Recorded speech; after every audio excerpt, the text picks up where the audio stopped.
Você sabe quem eu sou, sou um maldito cão de guerra, sou treinado para matar, mesmo que custe a minha vida, a missão será cumprida, seja em qualquer lugar. Lá fora o frio é grande e o sono é pra valer, mas eu não sou comum, sou o mensageiro da morte.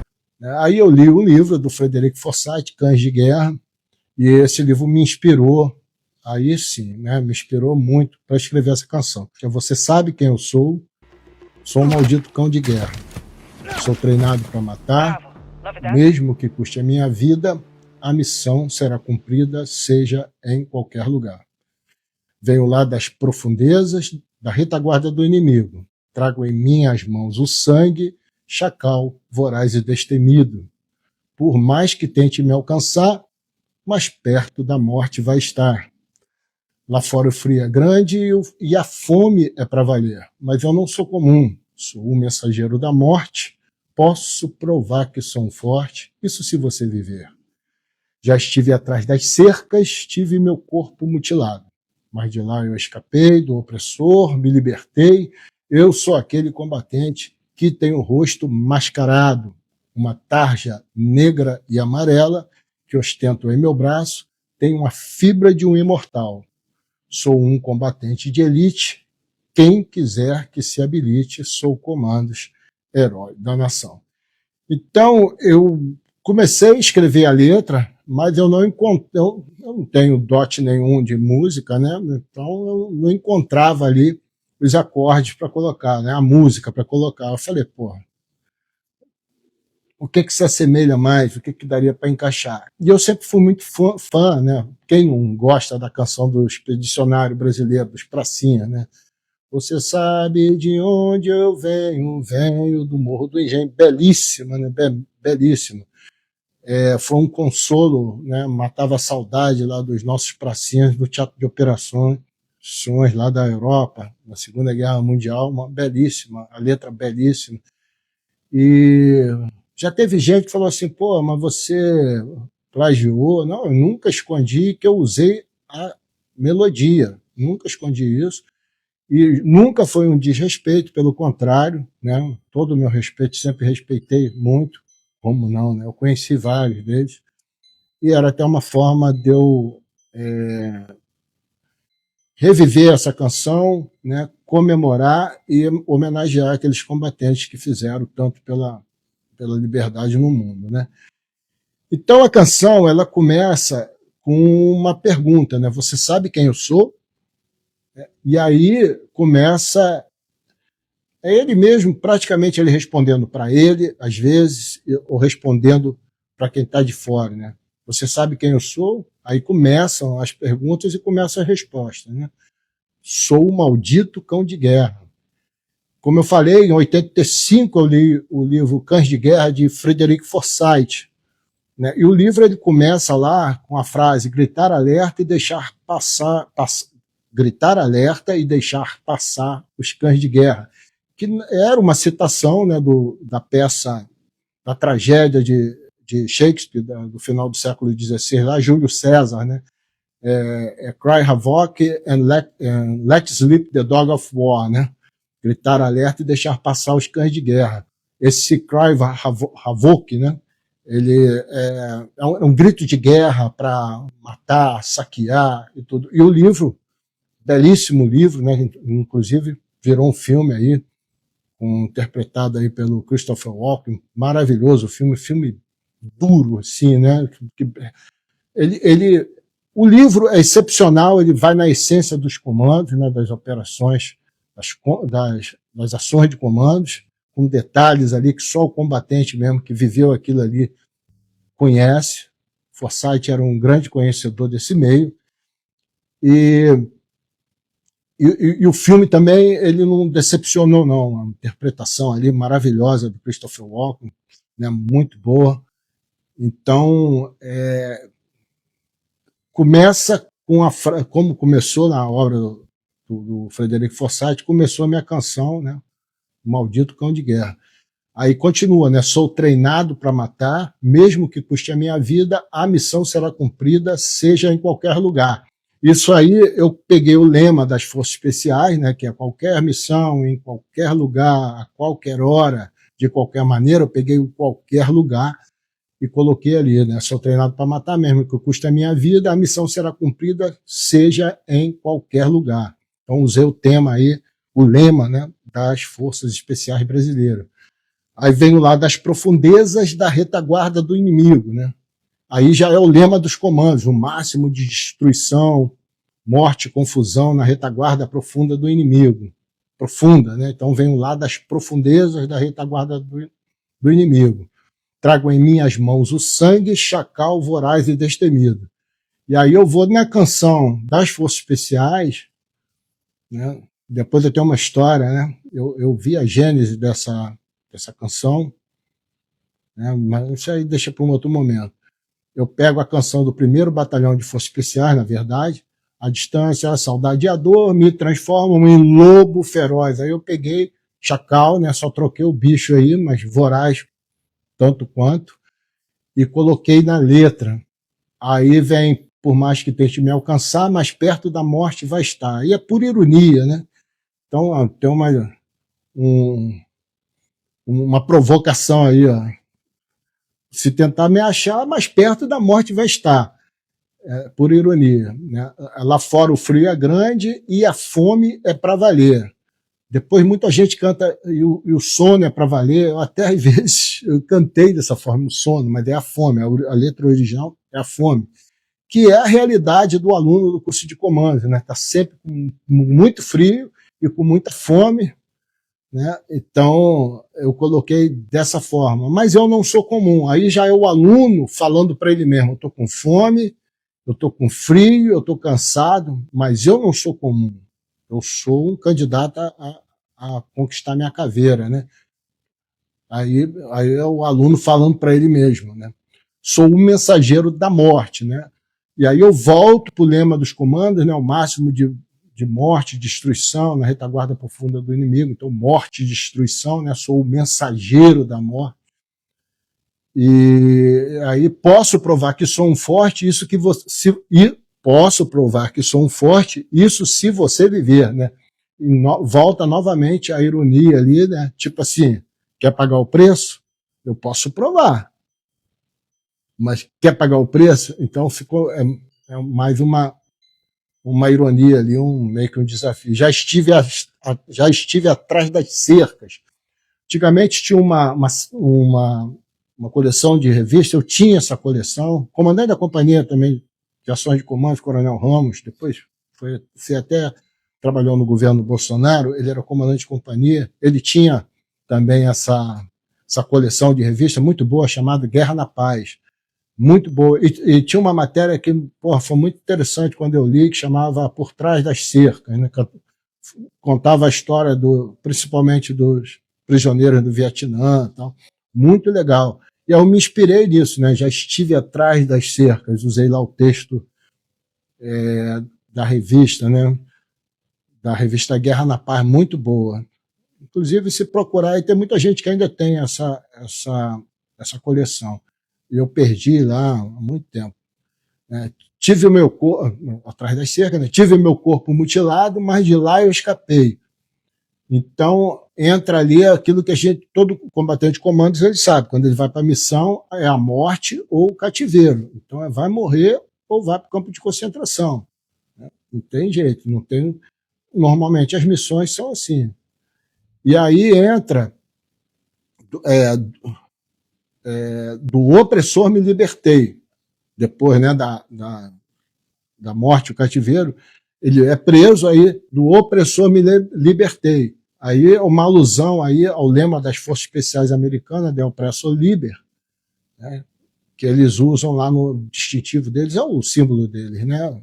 De Oppressor Liber, que é uma frase em latim que significa libertar os oprimidos, que eles usam, os Green Berets lá, os boinas verdes americanos. Eu sou aquele combatente que tem o rosto mascarado. Aí eu volto lá para o livro do Frederico Camuflage, do rosto dos combatentes lá, fala com detalhe, né? coisa que só alguém que esteve lá, né, nessa situação reconhece, que é a camuflagem derretendo ali, o preto característica e típica do combatente comandos, né? O rosto todo preto, que o Frederico Forsyth fala muito bem lá no livro, né? Inclusive ele narra lá o suor pingando aquela tinta preta, então, muito legal. Então, é uma referência à camuflagem que os combatentes comandos têm que usar nas missões predominantemente noturnas, né? Uma tarja negra e amarela. Antigamente a tarja, hoje é amarela, é preta e verde, não, amarela e verde, né? Tem assim, a cor amarela e verde, tem um preto também, mas antigamente ela era preta e amarela. E a borda, assim, ela era dourada no uniforme de passeio. Então, uma tarja negra e amarela que ostento em meu braço.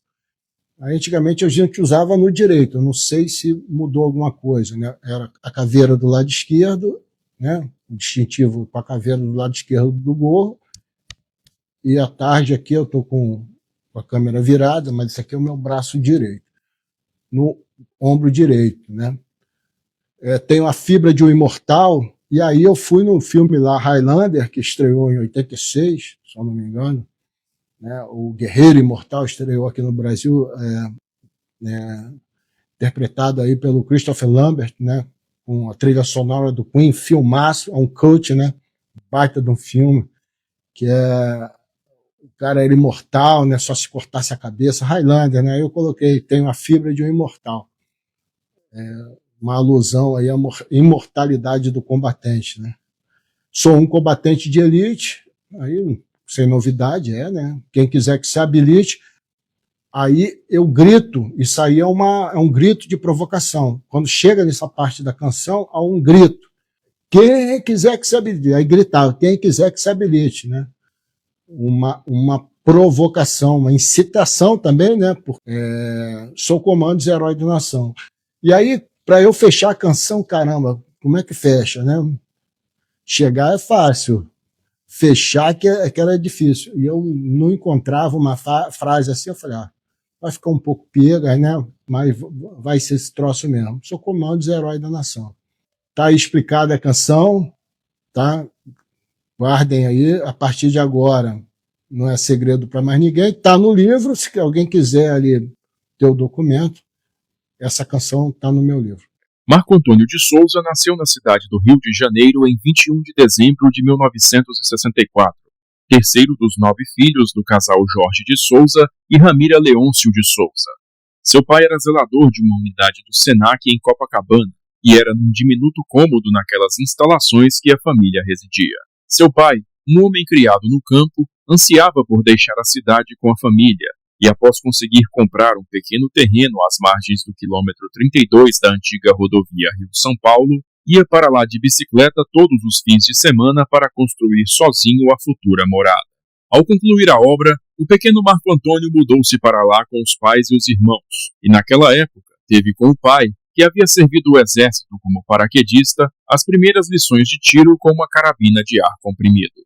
Com sua casa às margens da rodovia, ele encantava-se vendo passar as colunas de soldados que frequentemente marchavam naquela rota, ganhando diversas vezes rações dadas pelos militares para as crianças. Através dessas experiências, cresceu nele, ainda na infância, o desejo de se tornar um soldado, e dali em diante Marco Antônio nunca mais desistiria deste sonho. Seu pai, também um entusiasta da vida militar, manteve o filho numa exigente rotina de preparação física, e esta acabou sendo a única disciplina que realmente capturava a atenção de Marco Antônio na escola. Apaixonado pela caça, ele projetava e construía os próprios estilingues, com os quais caçava pequenos animais na mata, até que seu irmão mais velho ganhou uma carabina de ar comprimido de presente do pai.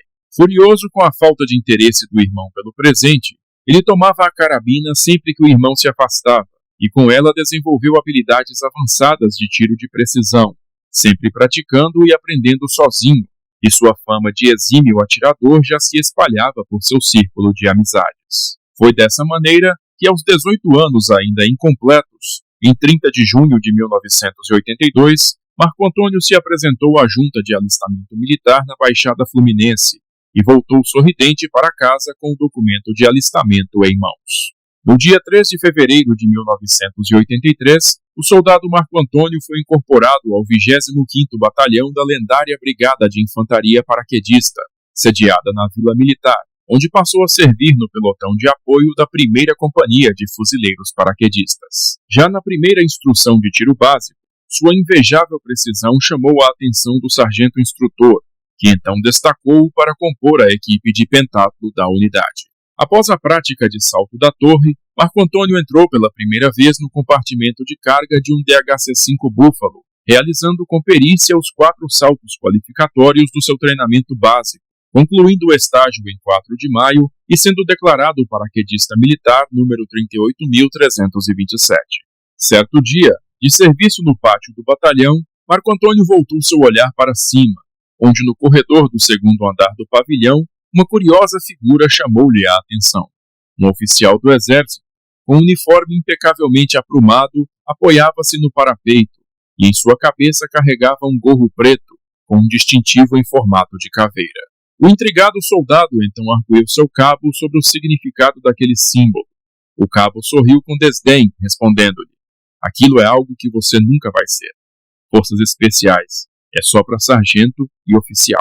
Imperturbado pelo tom da resposta, Marco Antônio apenas guardou consigo aquele nome e a noção de que aquela força deveria ser onde apenas os melhores dos melhores conseguiriam ingressar. A curiosidade manteve-se firme em sua mente, mas ele não teve que esperar muito tempo para ser presenteado com uma oportunidade surpreendente. Após uma formatura, um capitão do Estado-Maior da Brigada anunciou à tropa no pátio que o Exército Brasileiro estava criando uma nova unidade de elite, o 1º Batalhão de Forças Especiais, e que naquele momento necessitava de cabos e soldados voluntários para integrar o seu primeiro contingente. Marco Antônio mal pôde conter a emoção que lhe correu pelas veias. Apesar dos exigentes requisitos listados, 80 voluntários se inscreveram para integrar o novo batalhão, e após uma dura seleção realizada pelo novo comando, apenas 9 militares foram aprovados, entre eles o soldado Marco Antônio. Em 23 de janeiro de 1984, os oficiais e sargentos que já compunham um destacamento de forças especiais iniciaram um árduo programa de treinamento para seu novo contingente, colocando os soldados num ciclo de desafios nunca antes visto na história militar brasileira. E após 3 meses, apenas os que resistiram às provações puderam ser chamados de tropa de ações de comandos. O soldado Marco Antônio se apoiou então no conhecimento do subtenente Deusdedit Cortes, um exímio atirador, absorvendo seus conhecimentos com alto grau de dedicação, tornando-se um especialista no tiro de precisão, indivíduo conhecido no exterior como sniper, e que dentro do Exército Brasileiro recebe a designação caçador.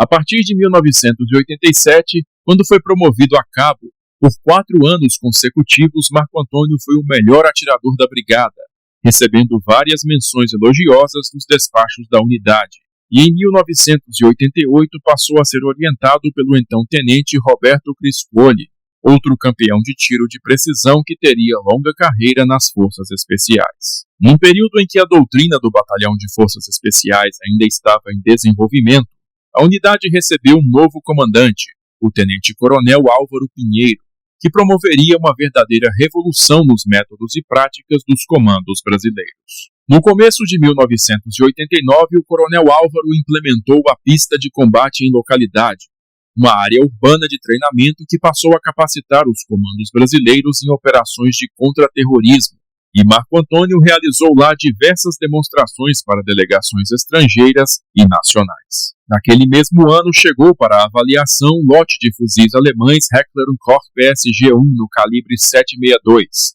e o cabo Marco Antônio foi um dos primeiros a receber um exemplar para testes. No começo eu atirava com munição M1 da CBC, mas aí começou a aparecer a munição finlandesa Lapua, que era destinada às competições de tiro que eu participava. Eu então solicitei autorização e comecei a separar munição para testar a performance do PSG-1. Eu ia para o stand e praticava todo tipo de tiro. Múltiplos alvos em distâncias variadas, tiro de incapacitação contra terror, tiro no T fatal e também o tiro contra alvos em movimento a até 200 metros, com um dispositivo em roldanas que eu mesmo projetei. Além do estande de tiro do batalhão, Marco Antônio também passou a praticar no campo de instrução de Jericinó, onde conseguia fazer tiros precisos em alvos a até 600 metros. Em 1991, ele conseguiu com um amigo uma cópia do manual de snipers dos fuzileiros navais dos Estados Unidos, e apesar das dificuldades com o inglês, destrinchou o livro e absorveu o máximo de informações. No ano seguinte, Marco Antônio foi designado para o Destacamento Operacional de Forças Especiais que proveu segurança para a Conferência ECO 92, realizada no Rio de Janeiro, e em 1995 foi transferido para o Destacamento Contra-Terror do Batalhão. A partir de 1998, Marco Antônio passou a atuar como instrutor das novas turmas de comandos e forças especiais, passando adiante o conhecimento que, por muitas vezes, havia sido desenvolvido por ele próprio.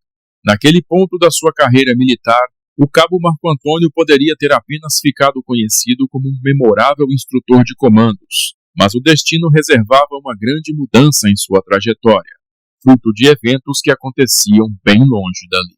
A República Caribenha do Haiti é o estado mais pobre das Américas, e em 2000 passou por um controverso processo eleitoral que deu a vitória a Jean-Bertrand Aristide, um ex-sacerdote católico que já havia sido presidente no começo dos anos 90, tendo sido derrubado por um golpe de Estado. Aristide assumiu o cargo em 2001, mas ao mesmo tempo facções rivais políticas armaram um grupo miliciano que começou a assassinar membros do governo por todo o país, gerando uma crescente instabilidade que o presidente não soube contrapor. Nos anos seguintes, uma virtual guerra civil ensejou-se no Haiti, com várias cidades caindo sob controle da oposição, até que em fevereiro de 2004 os rebeldes apossaram-se da capital Port-au-Prince, ou Porto Príncipe, e na noite de 28 de fevereiro, Jean-Bertrand Aristide foi evacuado do país no avião americano, ainda em circunstâncias polêmicas. Saques e violência tomaram conta da capital, e a total desordem no país tornou-se uma ameaça regional reconhecida pela Organização das Nações Unidas, cujo Conselho de Segurança aprovou, em 30 de abril daquele ano, a Resolução 1542, que criava a Missão das Nações Unidas para a Estabilização no Haiti, ou MINUSTAH. A missão deveria contar com um grande contingente militar para atuar como força policial no país, com o objetivo de restaurar a ordem no que efetivamente havia se transformado numa zona de guerra, em que numerosas gangues disputavam o controle de Porto Príncipe praticando atos de extrema violência contra a população. Com os Estados Unidos militarmente envolvidos em duas guerras simultâneas no Iraque e no Afeganistão, a tarefa de chefiar o componente militar coube à segunda maior potência militar do continente, o Brasil. O primeiro contingente brasileiro chegou ao Haiti em setembro e iniciou ações de estabilização de Porto Príncipe, atingindo sucesso em distritos problemáticos como Belém e Cité Militaire. Um outro setor problemático, contudo, permaneceria como uma inexpugnável fortaleza de grupos de bandidos armados. O distrito costeiro de Cité Soleil, ou Cidade do Sol, que abrigava 250 mil pessoas em ambiente de extrema pobreza, era o reduto de violentas gangues criminosas alimentadas com armamento pesado, que usavam a caótica estrutura urbana do local, composta de becos e vielas, para tornar impossível o controle pelos capacetes azuis. Controlando a criminalidade em Cité Soleil estava Yves Ticotogine, de apenas 21 anos de idade, que desde 2004 vinha praticando uma série de assassinatos e sequestros pela cidade, aterrorizando a população de Porto Príncipe. 2 soldados jordanianos já haviam sido mortos e vários outros feridos no local, e desta forma o comando da missão decidiu empregar o batalhão brasileiro para pacificar de vez Cité Soleil. Em 18 de julho de 2006, Marco Antônio, promovido a 3º sargento 2 anos antes, teve o nome incluído no contingente do Destacamento de Operações de Paz, o componente de 24 comandos que integraria o 6º contingente brasileiro, conhecido como Força Jauru, que seguiria para o Haiti em dezembro. Já aos 42 anos de idade, um veterano em meio ao jovem contingente do destacamento, ele se apresentou para o serviço no novo QG das Forças Especiais em Goiânia.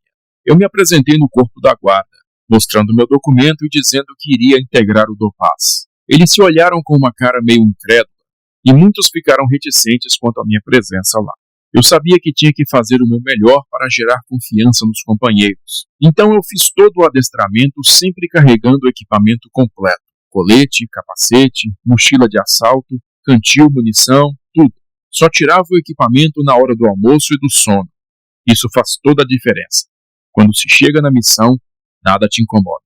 No momento da escolha dos codinomes a serem usados no exterior, os comandos não tiveram dúvidas. O sargento Marco Antônio seria o Assombroso. Chegando a Porto Príncipe em 7 de dezembro, o Dopaz foi apresentado ao comandante do batalhão brasileiro, o coronel de Forças Especiais Cláudio Barroso Magno, que por ser o comando mais antigo na missão, receberia o tradicional codinome Kid Preto. Contudo, para elevar o moral do Dopaz, Barroso Magno cedeu o codinome Kid Preto ao comandante do destacamento, ficando a partir daquele momento conhecido como Kid Bleu, ou azul em francês, uma referência à cor da ONU. Após realizar a regulagem do seu fuzil Remington M24 nas colinas ao norte de Porto Príncipe no dia 8, 10 dias depois Marco Antônio recebeu a esperada ordem de ingressar em território inimigo. No dia 18 ele tomou parte num reconhecimento do setor de Boisneuf-Trouillard, a nordeste de Cité-Soleil, controlada pelo criminoso Pierre Belloni, de 27 anos de idade, conhecido autor de extorsões e sequestros pela cidade. Em 21 de dezembro, uma coluna de 3 blindados OT-64 Scott da Força Uruguaia trafegando na região foi emboscada pelos homens de Belloni e, após serem atacados por metralhadoras e fuzis AK-47, os uruguaios recuaram abandonando um dos veículos, com todo o seu arsenal caindo nas mãos dos bandidos, que posteriormente incendiaram o veículo. Como resposta, o coronel Kid Bleu ordenou a execução da Operação Natal Pacífico, a ser realizada no dia seguinte. As forças especiais tomariam 3 pontos fortes ocupados por Belloni ao longo da importante Rota Soleil 9, com o objetivo de abrir espaço para o resgate do blindado. O time alfa do Dopaz tomaria uma posição chamada Casa Amarela, enquanto o time Bravo, do qual Marco Antônio fazia parte, tomaria a Escola Evangélica. A equipe de comandos anfíbios da Marinha do Brasil completaria a ação tomando um terceiro edifício. O Dopaz deslocou-se na noite do dia 22 em 2 blindados E-11 Urutu, armados com metralhadora MAG, fuzis de assalto e lançadores de rojão AT-4, além dos fuzis Sniper. A equipe Alfa foi a primeira a chegar, sob pesado fogo de AK-47, e com muita dificuldade saiu do blindado tentando derrubar a pesada porta da Casa Amarela com um ariete, sem sucesso. Ao mesmo tempo, os comandos anfíbios receberam fogo de flanco em sua tentativa de arrombar o seu alvo. O segundo Urutu, com a equipe Bravo, chegou ao local, respondendo ao fogo com a metralhadora da torre, tendo atrás de si, de pé numa das escotilhas, o sargento Marco Antônio, com um lançador AT-4 no ombro, cujo sistema de mira noturna havia sido improvisado por ele. O Assombroso então fez um disparo contra a força inimiga do outro lado da rua, em frente à Casa Amarela, calando a posição e permitindo que os comandos invadissem o local. Com um novo lançador, ele se virou e fez um segundo disparo, desta vez contra a posição que alvejava os fuzileiros navais, acertando em cheio o portão da casa, que veio abaixo, fazendo cessar o fogo dos atiradores. O time Bravo então saiu do Urutu e Marco Antônio seguiu para uma posição no segundo andar, que tinha diante de si uma fortaleza inimiga. Ao posicionar-se e examinar o campo de tiro com a luneta, ele percebeu uma grande quantidade de atiradores, cerca de 15 alvos diferentes. Com um raciocínio rápido instigado por anos de treinamento, o sargento distinguiu um dos atiradores e puxou o gatilho, calando-o para sempre. A ação se repetiu e Marco Antônio permaneceu firme mesmo quando o inimigo descobriu sua posição e cobriu a parede à sua frente com fogo. Na confusão, ele também recebeu fogo amigo de uma metralhadora, mas mesmo assim não abandonou seu posto. Após horas de confronto, o inimigo recuou dos arredores, permitindo que os edifícios fossem permanentemente ocupados pela ONU e que o blindado uruguaio fosse recuperado. Com o sucesso da Operação Natal Pacífico, a atenção do Dopaz voltou-se para a base Jamaica, a fortaleza usada por Evans June para controlar a Cité-Soleil. E para iniciar a quebra do seu perímetro de segurança, foi escolhido como alvo um edifício de 3 andares conhecido como Casa Azul, localizado a 350 metros da base Jamaica, e que dava visão desobstruída para a posição inimiga. Os comandos atacaram a Casa Azul às 4h30 da madrugada de 24 de janeiro, aproximando-se sem serem avistados e ocupando o edifício sem dificuldade. Mas poucos minutos depois, a estranha movimentação foi detectada e uma barragem de fogo irrompeu da base Jamaica e edifícios ao redor. Assombroso e outros 2 atiradores então subiram ao terraço e se abrigaram na caixa d'água do edifício, passando a ocupar o ponto mais alto do campo de batalha, derrubando alvos que disparavam de todos os lados contra a Casa Azul. Repentinamente, um tiro de fuzil passou de raspão pela cabeça de um colega, e instintivamente Marco Antônio tomou uma luneta Bushnell do observador e vasculhou o horizonte na direção do disparo. Foi quando, escondido atrás de uma parede de tijolos perfurados, ele localizou os olhos do atirador, que logo em seguida foram acompanhados pela ponta brilhante do seu fuzil. Assombroso conduziu então a mira do colega, e operava um poderoso fuzil Barrett .50, até um disparo preciso que eliminou o atirador, e possivelmente se tratava do infame sniper apelidado de Henri Pequedet, responsável pela morte de vários soldados da ONU. Os caçadores brasileiros mantiveram sua posição na caixa d'água durante todo o dia, tendo hasteado lá a bandeira das Forças Especiais, ato que gerou um urro de vibração de todo o contingente brasileiro acompanhando o combate. Às 8 da manhã do dia 25, os comandos receberam ordens de retirar-se, deixando a ocupação da Casa Azul sob cuidados dos soldados do 47º Batalhão de Infantaria de Coxim, no Mato Grosso do Sul. Mas o inimigo montou um pesado contra-ataque contra o edifício, e às 18h30 do mesmo dia, o Dopaz foi ordenado a retornar à Casa Azul. Durante toda aquela noite, o sargento Assombroso novamente ocupou a caixa d'água, e lá de cima, com sua retícula iluminada, eliminou os atiradores de June 1 a 1, com a incrível taxa de 100% de aproveitamento, fazendo os milicianos acreditarem que algo sobrenatural agia contra eles. 3 dias depois, agindo na retaguarda da base Jamaica, o Dopaz montou uma operação para eliminar a presença das gangues nos arredores de um posto de atendimento da ONU no centro de Cité Soleil. Na madrugada de 28 de janeiro, os comandos silenciosamente ocuparam uma igreja abandonada nas proximidades do posto, e Marco Antônio se posicionou numa janela elevada, sentado num balanço que ele havia projetado. Na manhã seguinte, 2 urutus agiram como isca e passaram na frente do posto, despertando o fogo inimigo, que foi imediatamente revidado pelos comandos. Cercadas em 360 graus, as forças especiais brasileiras mantiveram o inimigo engajado durante todo o dia, e nenhum miliciano conseguiu aproximar-se a menos de 100 metros da igreja. Tendo aparentemente eliminado todo o contingente, receberam ordens de retrair ao entardecer, mas então um atirador foi avistado na retaguarda da via de embarque dos comandos. Enquanto os blindados encostavam e a evacuação era iniciada, Marco Antônio manteve-se posicionado, pronto para detectar qualquer movimento do inimigo oculto. Em meio ao tenso momento em que o último colega deixava o prédio rumo ao veículo, por uma fração de segundo ele viu o atirador mover seu fuzil e fulminou-lhe de imediato. No começo de fevereiro, a força de Evangeline estava cercada no coração do distrito, confinada nos quarteirões ao redor da base Jamaica, e o coronel Kid Bleu percebeu que chegara a hora do ataque final. Foi planejada a Operação Jauru Sul-Americana com o objetivo de tomar a Escola Nacional, edifício de 3 andares localizado a 150 metros ao norte da base Jamaica, colocando o reduto inimigo sob alcance de fogo direto da infantaria brasileira. Na madrugada de 9 de fevereiro, o Dopaz se desloca para o alvo em 4 urutus, tendo que fazer um desvio ao encontrar a rota principal bloqueada.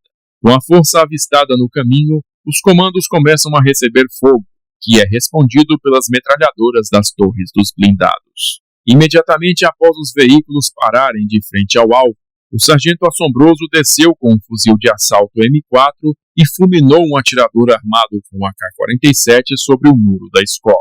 Enquanto o Dopaz avançava para tomar os andares superiores, a força brasileira recebeu a maior parede de fogo que já havia experimentado, mas em pouco tempo completou a tomada do edifício, abrindo caminho para uma equipe uruguaia armada com um lançador de granadas 40mm. Os caçadores brasileiros derrubaram diversos inimigos pela área, enquanto os uruguaios mantinham um constante fogo de granadas contra os pontos fortes da base Jamaica, exaurindo a força contrária, fazendo com que no meio daquela manhã, Evangeline pedisse por um cessar-fogo. Às 11h30, Kid Blade deu ordens para infiltrar a base Jamaica, e o contingente brasileiro avançou em Urutus, recebendo cobertura dos caçadores. Repentinamente, o comboio foi alvejado por um único atirador com uma metralhadora. Instintivamente, Marco Antônio localizou a origem dos disparos, um atirador a 350 metros, que ele calou com um único tiro certeiro.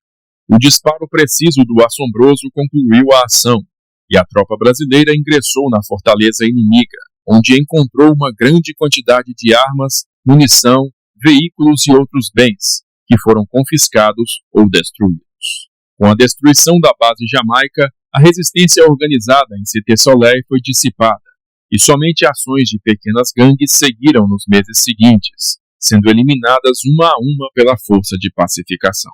A Força Jauru havia atingido o objetivo de pacificar Cité Soleil, e a tenacidade do sargento Marco Antônio havia sido fundamental para isso. Em 5 de junho de 2007, sua missão foi concluída e ele retornou ao Brasil, mas 2 anos depois receberia uma nova convocação para retornar ao Haiti com o 12º contingente, numa missão que impactaria a sua história de forma bastante diferente. Desembarcando em Porto Príncipe em 11 de janeiro de 2010, no dia seguinte o sargento viu o Haiti ser sacudido por um devastador terremoto de magnitude 7, que virtualmente demoliu a capital e matou 160 mil pessoas, incluindo 18 militares brasileiros. No caótico cenário que se seguiu ao tremor, o contingente brasileiro viu sua missão mudar de estabilização para ajuda humanitária, e numerosas pessoas foram resgatadas por soldados da ONU. No dia 16, patrulhando uma movimentada rua em Bel Air, Marco Antônio localizou sob escombros uma mulher que pedia por socorro, mais tarde identificada como Mimose Jean-Baptiste, uma enfermeira. Tranquilizando-a, ele permaneceu ao seu lado por 6 horas até que o resgate foi concluído e a vítima encaminhada ao hospital, tendo todo o evento sido registrado pela imprensa brasileira. O resgate e reconstrução foram as principais atividades dessa segunda missão, que foi encerrada em 10 de agosto com seu retorno ao Brasil. O maior sniper brasileiro retornou à função de instrutor de forças especiais, passando para a reserva 3 anos depois, em 8 de agosto de 2013.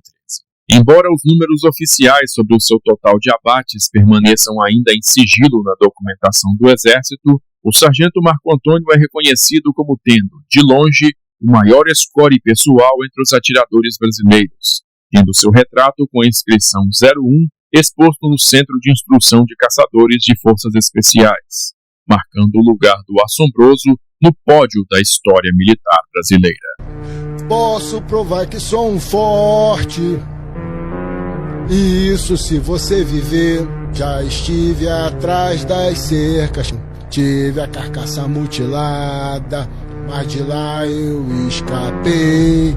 Do opressor me libertei. Eu sou aquele combatente que tem o rosto mascarado, uma tarja negra e amarela que ostento em meu braço. Tenho a fibra de um imortal. Sou um combatente de elite.